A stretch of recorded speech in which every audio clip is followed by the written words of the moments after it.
영국의 파이낸셜 타임스가 러시아에 유출된 군사 기밀 문서를 얻게 되었는데, 거기에 보니까 이 대한해협 지역을 타격 목표로 삼았고 그 중에 부산도 들어가 있다. 러시아군이 너무 형편이 없어서 성과를 내지 못했다. 그래서 북한의 도움을 받았다. 전쟁이 끝나고 나면은 북한과 계속 손잡을 이유가 없기 때문에, 전쟁이 끝나고 난 이후에 북한이 러시아로부터 버림을 받는다는 분석은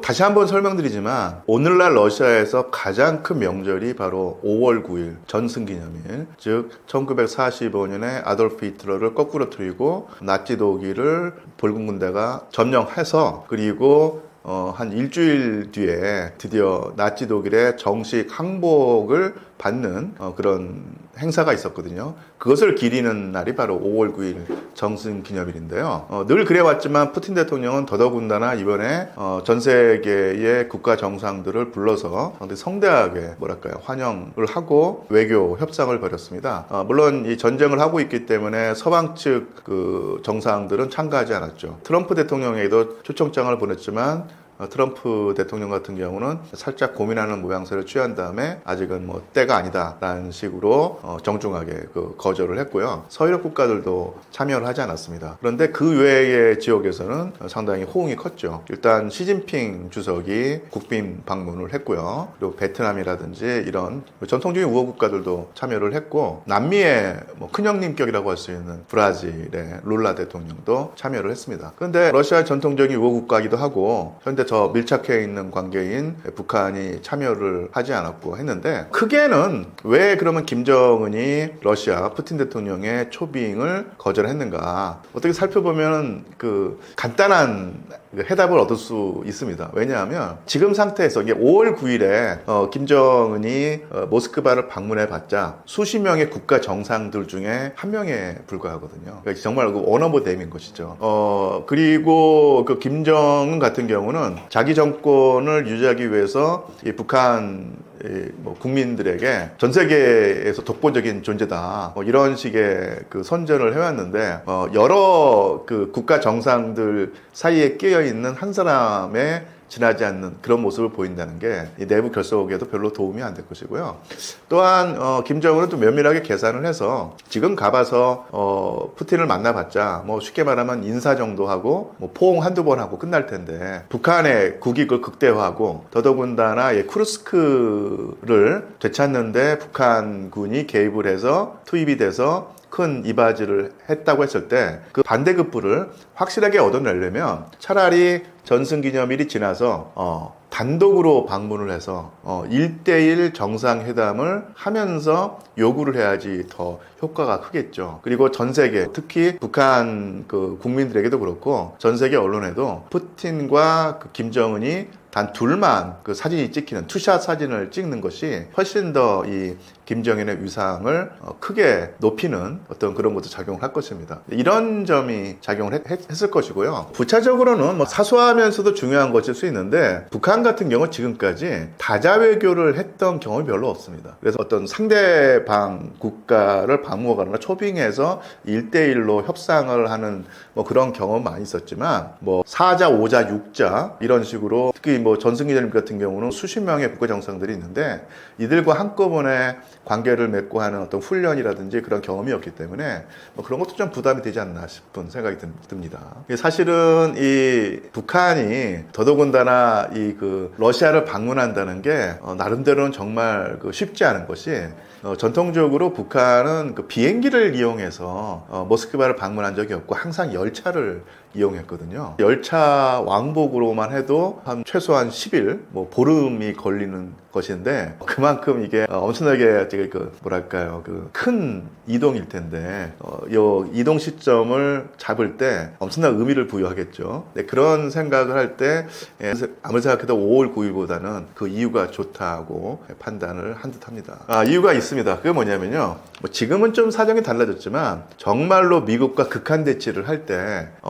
이 국가 원수, 그러니까 북한의 최고 권력자가 이동을 할 때 항상 그 미국이 공격을 할 것이다, 제거를 할 것이다, 그런 어떤 공포심을 가지고 있었어요. 비행기를 타고 이동하다가 공격당하는 것은 너무너무도 쉽다는 얘기죠. 미국은 제공권과 더불어서 이 우주 공간까지도 지배하고 있기 때문에 공중에 떠다니는 비행기 한 대를 격추하는 것은 사실은 너무너무 쉬운 문제고, 이것은 북한으로서는 끔찍한 상황일 것이고요. 그나마 가장 안전한 것이 역시 열차인 겁니다. 열차도 보통 열차가 아니에요. 철저하게 장갑화돼 있어서 웬만한 그 폭탄이 터져도 견디는 어떤 그런 그 중장갑을 두른 그 열차를만 타고 이동을 하기 때문에요. 이게 상당히 열차 무게가 나가거든요. 그러니까 그 속도가 안 나죠. 그런데 그 평양에서 만주를 거쳐서 시베리아를 모스크바까지 가는 것은, 이거는 그 노선이 길기도 하고, 그 다음에 열차 속도가 나지 않기 때문에 이게 최소한 열흘, 어떤 경우는 20일까지 걸리는 것이기 때문에, 뭐 우리나라 그 대한민국 대통령이 어느 나라를 방문한다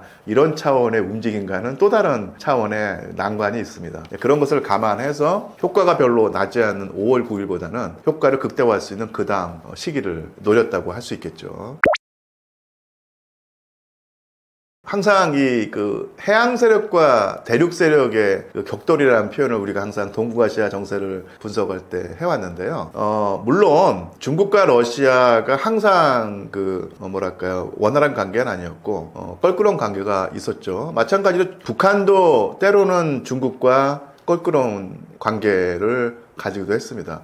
더더군다나 오늘날 중국과 북한의 관계가 사실은 쉽지가 않은데요. 그 이유는 중국에서는요, 이 북한의 어떤 정세를 중시하면서 오늘날의 김정은보다는 그 이전에 누구였죠? 암살당한 사람 김정남인가요? 그러니까 이런 식으로 다른 그 권력자를 북한의 최고 통치자로 이렇게 뒷받침하는 그런 노선을 택했습니다. 이게 이제 김정은한테는 상당히 껄끄럽고 상당히 안 좋은 곳으로 다가왔기 때문에 중국과의 관계가 사실은 녹록지 않았고요. 이런 식으로 그 세 나라가 다 따지고 보면, 각각 따지고 보면은 나름대로의 서운함, 나름대로의 어떤 노여움, 나름대로의 껄끄러움이 다 있습니다. 그렇지만 더 크게 보면은 이 해양 세력이라고 할 때 이게 크게는 이제 미국과 일본일 것이고, 더 넓히자면 이제 서방, 그러니까 서구 세력일 텐데요. 서구 세력의 결속력이 상당히 강하지 않습니까? 그 해양 세력이죠. 동북아시아에서 해양 세력으로 분류되는 진영의 결속력이 강하기 때문에 여기에 그 뭐랄까요, 저항하고 맞서기 위해서는 내부의 이견을 상당히 그 뒤로 하고 어쨌든 간에 결속해야 되는 상황인 것은 분명하죠. 그래서 각자의 고충과 어떤 뭐랄까 상황은 있지만, 이 북한, 러시아, 중국은 이 해양 세력에 맞서서 결속력을 유지해야지 된다라고 했을 때는 쉽게 깨지지 않을 결속력을 가지고 또 사실입니다. 그래서 내부에 껄끄러움이 있긴 하지만 해양 세력에 맞서서 대륙 세력이 뭉쳐야 되는 상황 때문에 이 결속이 오랜 세월 유지가 되었고, 앞으로 상당 기간 또 그럴 것이다, 이렇게 볼 수 있겠죠. 사실 저도 러시아 북한 관계에 관해서는 아주 면밀한 그 연구를 하지는 못했기 때문에 또 한번 뭐 속 시원한 그 답변을 드리기 쉽지가 않은데, 의외로 냉전 시대에도 러시아와 북한의 그 동맹 관계가 유지가 되고 우호 관계가 유지가 됐지만, 경제 협력에서는 사실은 그의 정치적인 동맹 관계에 필적하는 긴밀한 관계가 유지가 되지 않았습니다. 그래서 우리는 이 북한과 러시아 사이에 철로가 상당히 오래전부터 연결돼 있을 거라고 생각을 했는데, 이게 상당히 오랜 기간 동안에 연결이 되지 않았고요. 최근에도 그것이 현대화되지 않았다고 하더라고요. 그래서 요 물류 이동에 관한 어떤 운송 시설이 우리가 생각하던 건 당연히 있을 것이라고 생각했는데 그게 이루어지지 않았다는 얘기죠. 그런 면에서 최근에 자동차 다리 공사가 이루어진다. 결국 이제 물류가 이제 왔다 갔다 하는 것인데, 이것은 오히려 그 냉전 시대나 아니면 1990년대, 2000년대까지도 지속되었던 북한과 러시아의 경제적 밀착 관계가 형성이 되지 않은 상태에서 벗어나서 경제적으로 결국 러시아와 북한이 조금 더 가까워질 수 있는 계기가 되지 않겠는가, 그런 입장에서 봐야 될 것이고요. 러시아로서는 항상 이 태평양 쪽 으로도 영향력을 키우고 싶어 했습니다. 그리고 최근에 그 많이 논의되는 주제일 텐데 이 북극 항로가 지금 활성화되고 개척되면서 상당히 그 러시아가 이 북극 항로를 개발하는데 주도권을 가지고 싶어 하거든요. 결국 그 북극 항로가 개발을 한다고 했을 때 이 북한도 중요한 어떤 한 축이 되기 때문에 북한과의 경제적 교류를 더 강화해서 여러 다방면의 포석이 될 수 있겠죠. 일단 북한과의 그 물류 이동을 확실하게 하고요. 그 다음에 그것을 발판 삼아서 태평양 쪽으로 진출하는 모습을 또 보이고, 그 다음에 그 북극 항로를 개발한다고 했을 때 당연히 북한도 그 중에 한 중요한 기지가 될 수 있기 때문에 반드시 북한을 러시아의 자장 안으로 끌어들여야 된다면 충분히 이런 움직임을 그런 맥락 속에 놓고 볼 수 있겠고, 북한으로서도 어쨌든 간에 이 경제 활로를 뚫기 위해서는 중국과의 관계가 그렇게 잘 풀리지 않으면 러시아 쪽으로 뭐랄까요, 카드를 쓰는 방법이 있는데, 지금 이게 쿠르스크 전투에서 북한군이 어쨌든 간에 러시아 인정을 받는 이런 상황을 적극적으로 활용한다면 러시아를 경제 활로를 찾는 중요한 상대방으로 여길 수 있겠고, 그런 맥락에서 이런 그 도로 연결을 봐야 되지 않을까 싶습니다. 전쟁이 끝나고 난 다음에 내지는 이후에 북한이 러시아로부터 버림을 받는다는 식의 분석은 글쎄 모르겠어요. 제가 볼 때는 뭐랄까, 우크라이나 전쟁을 이렇게 보는 시각에서 나오는 듯해요. 러시아군이 너무 형편이 없어서 우크라이나 전쟁을 일으켰지만 너무너무도 고생을 하고 성과를 내지 못했다. 그래서 너무너무 위기 상황이 있었기 때문에 북한의 그 도움을 받았다. 이래서 그 이용을 한 다음에 전쟁이 끝나고 나면은 그 다음에는 뭐랄까요, 북한과 계속 손잡을 이유가 없기 때문에 필요할 때는 도움을 받았지만 그 필요가 없어진 다음에는 그냥 메모차게 내던질 것이다 했는데요. 북한이 쿠르스크 전투 내지는 쿠르스크 전선에 투입된 그 계기는 러시아의 요청에 의해서가 아니라 북한이 오히려 적극적으로 자신들이 하겠다고 했기 때문에 푸틴 대통령이 그걸 받아들인 것입니다. 그렇게 봤을 때 이용만 하고 버린다는 것은 좀 억측인 듯 하고요. 물론 전쟁이 끝나게 된다면 북한이라고 하는 어떤 카드가 푸틴에게 아주 절실하지는 않겠지만 전쟁 이후에도 정치가 지속이 될 텐데요. 그때 북한과의 어떤 그런 밀착 관계가 아주 나쁘지만은 않습니다. 왜냐하면 푸틴 대통령이 전선에서 아주 절박하거나 긴박하지도 않은데 굳이 이 북한 김정은의 요청을 받아들여서 전투병력 보내라, 내지는 인력을 보내라 했을 때는 거기서만 끝나는 것이 아니라 동북아시아 지역의 정세를 운영하는 데서도 북한 카드를 이용하고자 하는 생각이 있었을 것이라고 봅니다. 그래서 이 북한이라는 카드를 가지고 있으면요, 러시아가 중국과 교섭을 할 때 상당히 유용하게 써먹을 수가 있어요. 중국을 압박하는 모양새를 취할 수 있으니까요. 또한 미국과도 관계를 맺을 때 북한 카드가 상당히 쓸모가 있습니다. 지금 트럼프 행정부는 이 북한과의 관계를 개선한다고 할까요? 아니면은 획기적인 타결을 해서 자신의 그 정치적인 위상을 높이려고 할 텐데, 그때 그 러시아가 북한이란 카드를 가지고 있으면 미국과도 대결하거나 아니면은 협상을 할 때 유용한 카드로 쓸 수 있을 것이고요. 또한 일본과도 마찬가지입니다. 일본도 북한을 상당히 의식하는 국가이기 때문에 그렇기도 하고요. 결정적으로 어떤 나라와 협상을 할 때 북한 카드가 가장 쓸모가 있을까요? 바로 대한민국입니다. 전쟁이 끝나고 난 다음에는 그 대한민국과 러시아가 새로운 방향에서 협조를 하든지 아니면 어쨌든 간에 그 같이 모색을 할 텐데, 그때 러시아가 대한민국을 상대로 많은 것을 내고 유리하게 얻어냈을 때 북한이란 카드를 펼쳤다 감췄다 하면서 기교를 부릴 수 있다는 얘기죠. 이게 꼭 우리한테 뭐랄까요, 그 유리한 상황은 아니겠지만 어쨌든 간에 이 푸틴 대통령의 입장만 놓고 보자면 북한이란 카드를 쥐고 대한민국과 협상을 할 때하고 북한이란 카드가 없는 상태에서 대한민국과 협상을 할 때 상당히 달라질 수 있거든요. 운실의 폭이 이만저만 다른 것이 아닙니다. 그런 면에서 북한 카드는 동북아시아 정세를 나름대로 경략 운영할 때 러시아로서는 상당히 쓸모있는 상황이다. 그렇기 때문에 버릴 이유가 없다는 얘기죠. 저는 이렇게 한번 조심스레 추측을 해봅니다. 연결선상에서 이게 우리로서는 러시아와 북한 북한의 밀착이 아주 좋지만은 않죠. 어떻게 보면 껄끄러운 상황일 것입니다.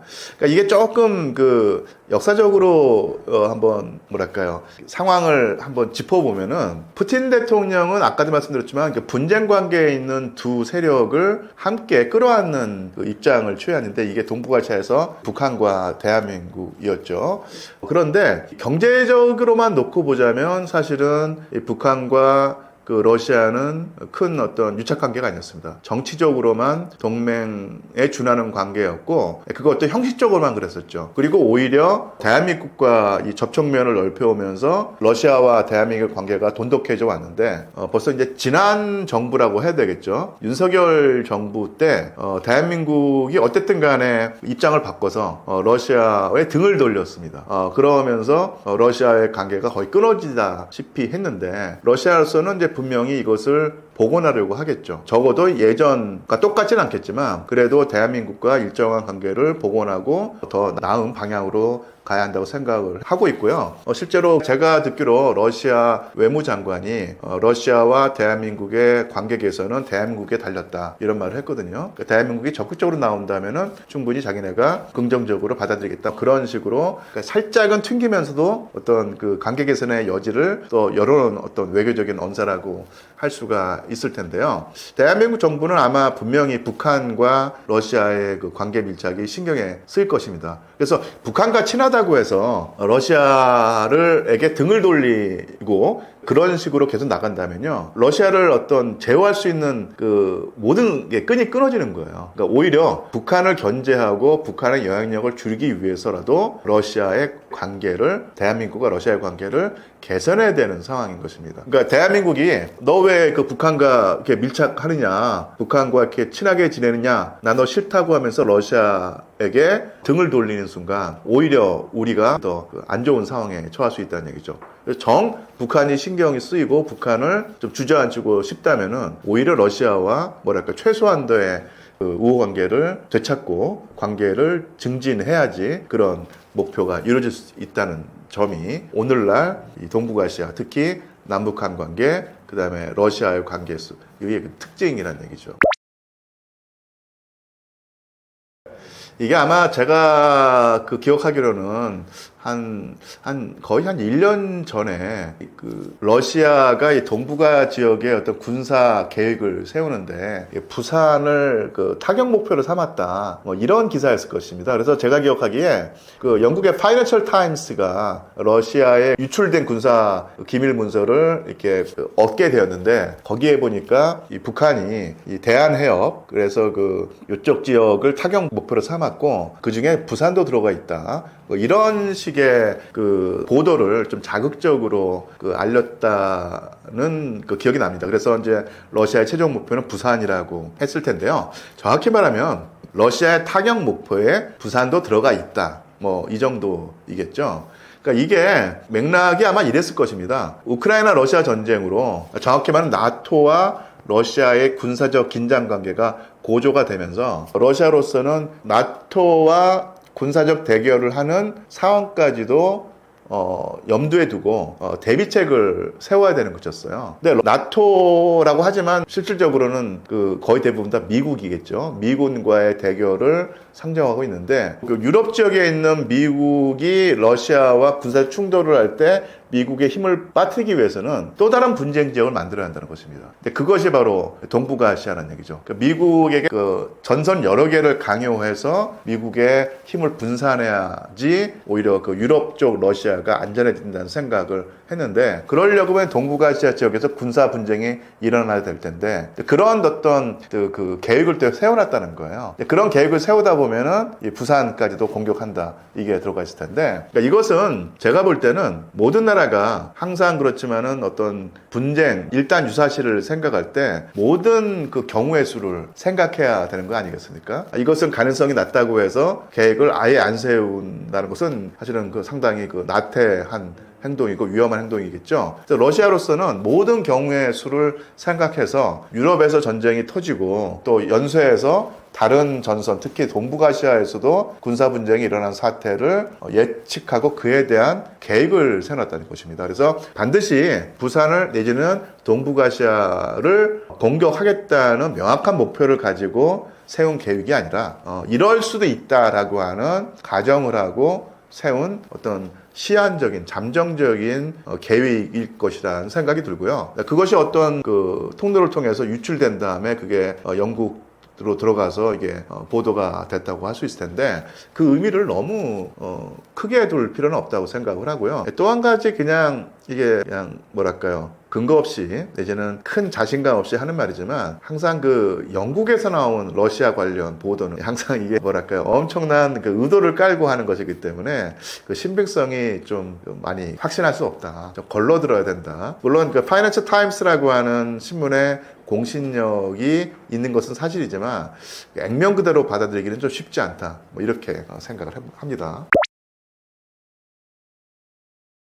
앞서 했던 말을 다시 한번 강조하고 싶습니다. 많은 분들이 러시아와 북한이 밀착하고 서로 유착한다고 해서 러시아에게 더 이제 안 좋은 어떤 이미지를 가지고 아니면 또 이제 비판하시는 분들이 있는데, 그러면 그럴수록 러시아와 더 뭐랄까요, 가까운 관계를 유지해야지 우리가 만약에 북한에 대한 어떤 견제도 할 수 있고 우리의 국익을 지킬 수 있다는 것이 바로 이 엄연한 이 러시아, 북한, 대한민국, 요 동북아시아의 상황이라는 얘기입니다. 그래서 욱하는 성미에 러시아에게 등을 돌리는 것이 감정적으로는 뭐 충분히 이해할 수 있는 일일 수 있지만 이성적으로나 합리적으로는 우리에게 도움이 안 된다. 러시아와 더 가깝게 지낼수록 러시아를 둘러싼 여러 나라에 대한 지렛대를 우리가 가질 수 있고 그 중에 하나가 바로 북한이다. 이런 측면을 좀 강조하고 싶습니다.